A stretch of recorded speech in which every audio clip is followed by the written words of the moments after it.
Story 1. The Night Swimmer. This story comes from a woman I'll call Cassie. She's in her late 20s, lives in North Carolina, and at the time this happened she was 24 and spending a long summer weekend with a group of friends at a rental house on the Outer Banks. She said she's been going to the Outer Banks her whole life. She grew up near the coast.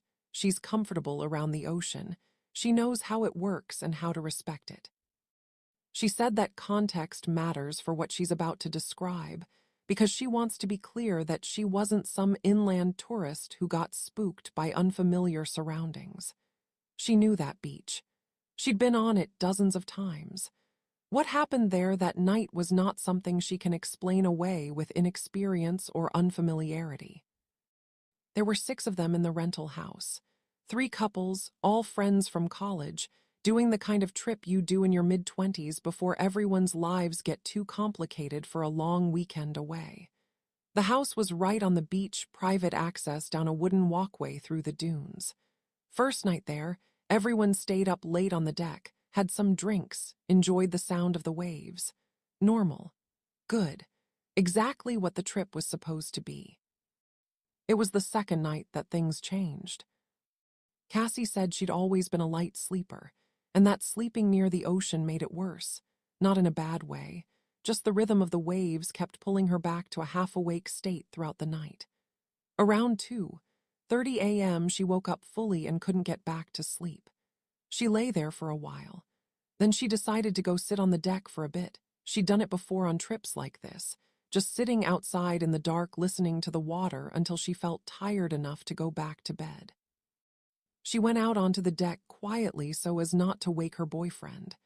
She wrapped herself in a blanket, sat in one of the deck chairs, and looked out at the beach. The moon was up and mostly full, which meant the beach was reasonably well lit. She could see the sand clearly, the line of the surf, the dark water beyond it. The beach was completely empty in both directions as far as she could see. She sat there for maybe 15 minutes, just listening. She was starting to feel drowsy again. She was about to go back inside when she saw something in the water. A person. Swimming. Not struggling, swimming. Moving parallel to the shore, maybe 30 or 40 feet out in a slow and deliberate way. She watched for a moment, confused. It was 2:30 in the morning. The water temperature in the Outer Banks in late summer is warm enough to swim in, but swimming alone at night with no one on the beach was, she said the word that came to her was wrong. It was wrong in the way that a lot of things that end in tragedy are wrong before the tragedy happens. She stood up and moved to the deck railing, watching the figure in the water. It was swimming steadily, making progress down the beach in one direction. She told herself it was probably a local, someone who lived nearby and swam at night regularly. It wasn't her business. But she kept watching, and after another minute, she noticed something that made her grip the railing. The figure had stopped swimming and was treading water, facing the shore. Facing, as far as she could tell, the specific section of beach directly in front of her rental house, directly below where she was standing on the deck. She stood there and the figure in the water stood there, and for a long moment nothing happened. She told herself she was being paranoid. She couldn't even be certain the figure was looking at her specifically. It was dark. She was on a deck above the dune line. The figure in the water was 30 or 40 feet offshore. There was no real way to know what it was facing. Then the figure raised one arm out of the water, slowly, and held it there. Not waving, not the motion of someone calling for help, just a slow, deliberate raising of one arm to a vertical position, held still, like a gesture that was meant to be seen. Cassie stepped back from the railing. She went inside. She woke her boyfriend, she calls him Matt, and told him what she'd seen. He was groggy but took it seriously enough to come out onto the deck with her. The water was empty. They stood on the deck and looked up and down the beach and at the surf and as far out into the dark water as they could see. Nothing. No figure. No swimmer. The ocean was empty and moving and dark the way it always is. Matt stayed up with her for a while. He suggested the obvious things: a local night swimmer, a surfer checking conditions, someone her tired eyes had transformed into something stranger than it was. She didn't fully argue with him. She went back to bed. She didn't sleep. In the morning, she mentioned it at breakfast, casually, the way you bring up something strange without wanting to make a big deal of it. One of her friends, she calls her Rachel, got quiet when Cassie described what she'd seen. The others noticed. Someone asked Rachel if she was okay. Rachel said she hadn't wanted to say anything because she thought she'd dreamed it. She said she'd woken up in the night, she didn't know what time, and looked out the window of her bedroom, which faced the beach, and she'd seen someone standing at the waterline, not in the water, at the edge of it, standing completely still, facing the house. She said she'd watched it for a moment, and then pulled the curtain and told herself it was a dream and gone back to sleep. The bedroom Rachel was staying in faced the beach from the ground floor, ground level, which meant whoever had been standing at the waterline had been at eye level with her window. Cassie and Rachel compared timing as best they could. Rachel thought she'd woken up somewhere between 2 and 3 a.m. Cassie had been on the deck from approximately 2:30. The figure Cassie had seen had been in the water. The figure Rachel had seen had been at the waterline. The same figure, possibly, moving from the water toward the shore during the time between when Cassie went inside and when Rachel looked out her window. The group talked about it for a while. The general consensus was a night swimmer, a local, nothing to worry about. They spent the day on the beach and it was fine and warm and normal, and by the afternoon the whole thing had the quality of something that felt less significant in daylight. They told themselves it was nothing. It was the third night, their last night, that removed any possibility of nothing. Cassie and Matt had gone to bed at a reasonable hour that night, both tired from a day in the sun. She said she fell asleep quickly for the first time all weekend. She woke up at 3 a.m. to a sound she couldn't immediately identify. She lay still and listened. It came again, a soft sound, irregular, coming from outside the house, from the direction of the beach side. She reached over and woke Matt. He heard it too. They both lay there listening. It was a knocking sound, not on the door on the exterior wall of the house, on the beach side, low down near the base of the wall. Slow, soft knocks, spaced unevenly, moving. She said this was the part that made her feel sick, moving along the wall. Like someone was crouching below the window level and slowly moving along the exterior of the house, trailing their knuckles against the siding as they went. Matt grabbed his phone. He turned on the flashlight and went to the window, pulled the curtain and shone the light out. He didn't say anything for a moment. Then he said there was someone there. Cassie said she got up and looked over his shoulder. In the beam of Matt's flashlight, on the narrow strip of ground between the house's beachside wall and the dune grass, there was a figure crouching low against the house. The flashlight hit them and they turned their face away. Cassie said she had a brief impression of wet hair, wet clothing, and a face that was turned too far away to see clearly. Then the figure moved, fast, along the wall toward the corner of the house and out of the flashlight's range. Matt went to wake the other people in the house. Cassie stayed at the window, watching. She heard the others getting up, heard voices. She heard one of the other guys, Derek, say he was going outside to look. She said from the window she watched Derek come around the corner of the house with his own flashlight. She watched him sweep it across the dune grass, down toward the beach, along the waterline. She watched him stop. She watched him stand completely still for about 5 seconds. Then he came back inside very quickly. He said there was someone on the beach, standing at the waterline, just standing there. He'd put his flashlight on them and they hadn't moved and hadn't reacted to the light, and he'd come back inside.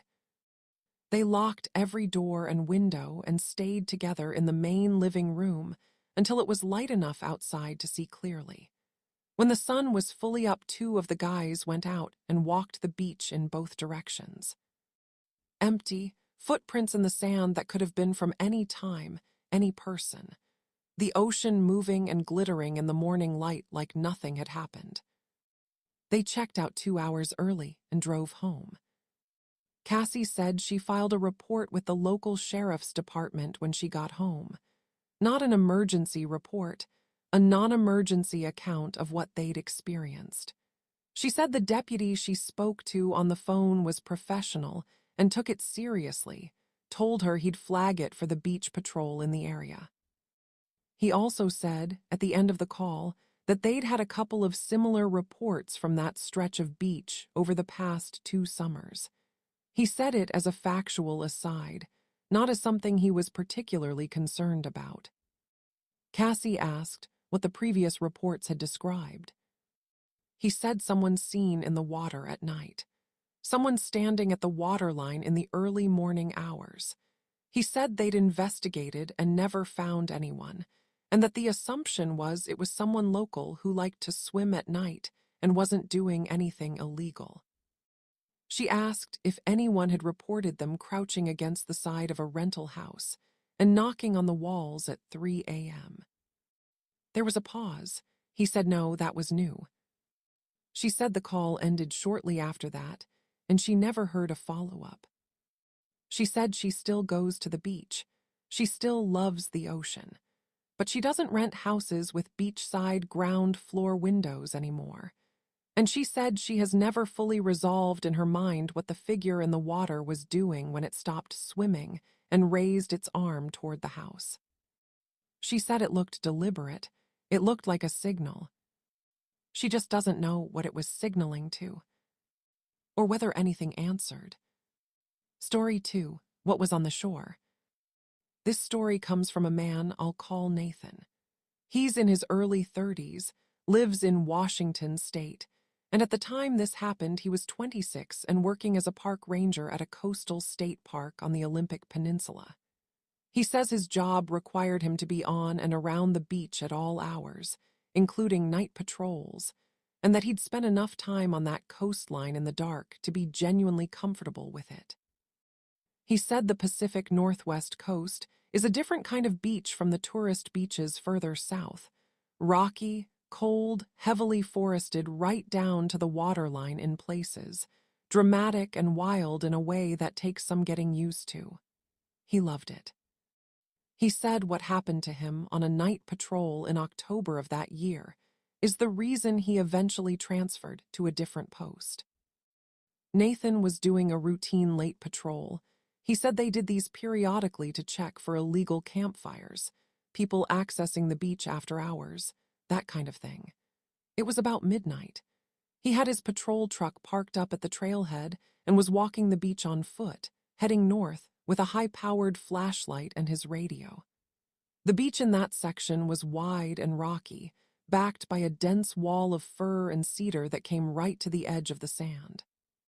No lights from any direction, no town nearby, no other structures. Just the beach, the trees, the water, and the sky. He was about a mile north of the trailhead when he saw something on the beach ahead of him. He said at first he thought it was a large piece of driftwood. The Olympic coast has massive driftwood whole trees that come down from the forest or wash down rivers, logs that are sometimes 8 or 10 feet in diameter. Finding a large, dark shape on the beach at night wasn't unusual at all. But as he got closer, his flashlight beam reached it more clearly. It wasn't driftwood. It was an animal. Large, he estimated at first that it was the size of a large sea lion or small elephant seal, which weren't unheard of on that coast, though not common. It was lying partially in the surf line, partially on the dry sand. Dark-colored, not moving. His first thought was that it was stranded. Marine strandings happened, not frequently, But they happened, and park rangers were part of the response protocol. He unclipped his radio to call it in and kept walking toward it. He was maybe 50 feet away when it moved. Not the way a stranded animal moves, the labored, exhausted motion of something that can barely lift its head. It moved quickly. It rolled from the surf line up onto the dry sand in a single motion that he said was wrong in a way he couldn't immediately articulate. He stopped walking.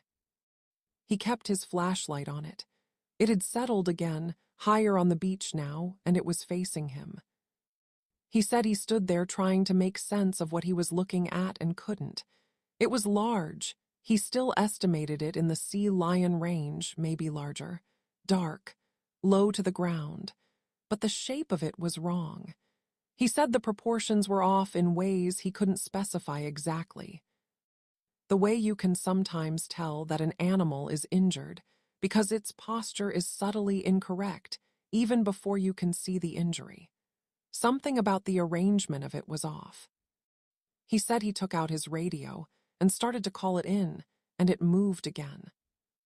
Faster this time, not toward the water, toward him. He said it covered maybe 15 feet before he stepped back and raised his voice. Rangers are trained to use vocal commands with wildlife. It's instinctive, and it stopped. It was 35 feet from him. He kept his flashlight on it. He said he was trying to get a clear look at what he was dealing with. He said it was the hardest thing he's ever tried to describe, because every time he attempts it, he feels like the words he's reaching for don't correspond to anything that exists in a category he has a name for. He said it looked partially like an animal and partially like something else. He said the eyes caught the flashlight the way animal eyes do, that reflective quality, the Aishin, but that there were too many points of reflection.